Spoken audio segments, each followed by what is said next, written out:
Wild swimmers in the sculpted gardens of Jupiter Artland near Livingston.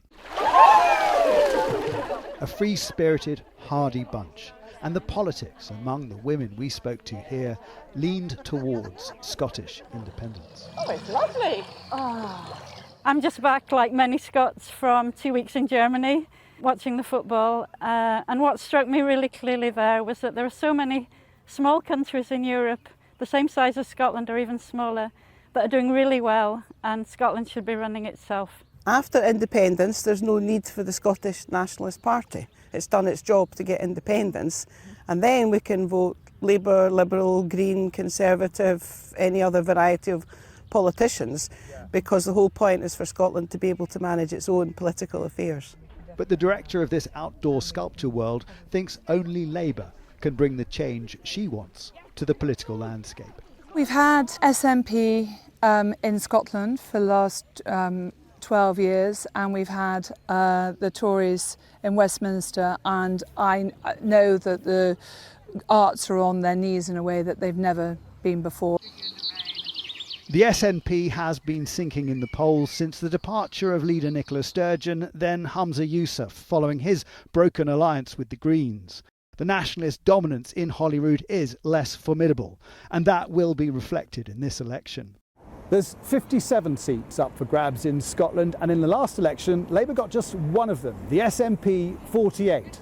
For a long time, the prospect of Labour becoming the largest party in Scotland seemed about as likely as someone hauling this parliamentary bench to the top of Edinburgh's highest hill.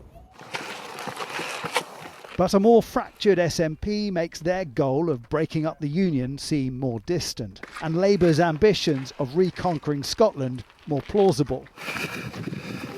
Like these Scottish students carrying our bench up Arthur's Seat, or the hikers we met on our trail above Edinburgh, people here have other priorities. Looking for a party or leader that best represents my views, reducing taxes, especially with the cost of living crisis at the moment, as well as helping, my sort of generation get on the property ladder.